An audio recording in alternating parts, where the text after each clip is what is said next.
নমস্কার বন্ধুরা, কেমন আছেন সবাই? আশা করি সবাই ভালো আছেন। লাবণ্য রান্নাঘরে আপনাদেরকে স্বাগত জানাই। তো বন্ধুরা, আজকে আমি মূলা শাকের রেসিপি শেয়ার করছি আপনাদের মাঝে। রসুন দিয়ে মূলা শাক ভাজি।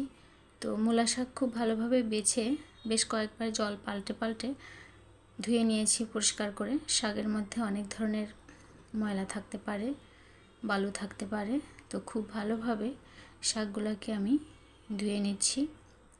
তো অফ ক্যামেরায় শাকগুলো একদম কুচি কুচি করে কেটে নিয়েছি, যতটা সম্ভব কুচি করে কাটা যায়। তো এই তো শাকগুলো আমি এরকমভাবে ছোটো ছোটো করে কেটে নিয়েছি। তো এখন আমি শাকগুলো ভেজে নেব। তো চুলার উপরে আমি কড়াই দিয়ে গ্যাসের চুলাটা অন করে দিয়েছি। কড়াই গরম করে নিয়েছি। এখন আমি দিয়ে দেব সরিষার তেল। যে কোনো শাক ভাজি সরিষার তেল দিয়ে করলে খেতে খুবই ভালো হয়। তো ফোড়নে দিয়ে দেব কালো জিরা আর রসুন কুচি।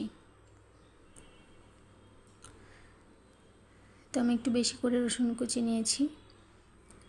রসুন বেশি দিলে শাক ভাজি খেতে খুবই ভালো হয়। তো রসুনটা হালকা বাদামি করে ভেজে নিয়েছি। এখন আমি কয়েকটা কাঁচা লঙ্কা কেটে দিয়ে দিচ্ছি। একটু নাড়াচাড়া করে নেব। এখন আমি কেটে রাখা শাকগুলো দিয়ে দেব। এরকমভাবে মূলা শাক ভাজি করলে গরম ভাতের সঙ্গে খেতে কিন্তু খুবই ভালো হয়। তো এখন আমি পরিমাণ মতো লবণ দিয়ে দেব। লবণ দিয়ে শাকটা একটু নাড়াচাড়া করে নিচ্ছি।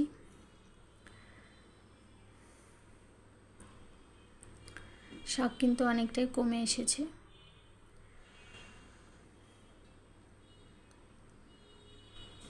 তো এই তো নাড়াচাড়া করে নিয়েছি। আমি ঢাকা দিয়ে কিছু সময় রান্না করে নেব।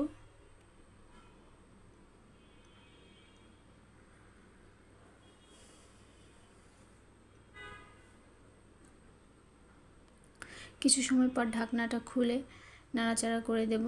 শাকের জল শুকিয়ে এসেছে। শাক বেশি সময় ধরে জাল করলেও কিন্তু পুষ্টিগুণ এবং স্বাদ দুটোই নষ্ট হয়ে যায়। তো এখন চুলার আঁচটা বাড়িয়ে দিয়ে একটু ভাজা ভাজা করে নিতে হবে।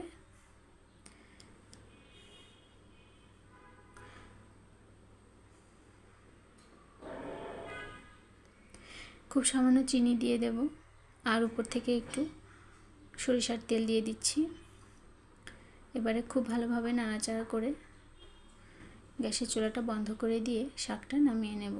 তো বন্ধুরা, আপনারা যদি কেউ আমার ভিডিও দেখে থাকেন, যদি কারো এতটুকুও ভালো লেগে যায়, আপনারা আমার চ্যানেলের পাশে থাকতে পারেন। আর যেসব বন্ধুরা আমার ভিডিও দেখেন এবং ভালো ভালো কমেন্ট করেন, তাদেরকে অসংখ্য ধন্যবাদ। তো তৈরি হয়ে গেল রসুন দিয়ে মূলা শাক ভাজি। আজকের মতো এই পর্যন্তই। পরবর্তীতে আবার নতুন কোনো ভিডিও নিয়ে আপনাদের মাঝে আসব। সবাই ভালো থাকবেন, সুস্থ থাকবেন। ধন্যবাদ সবাইকে।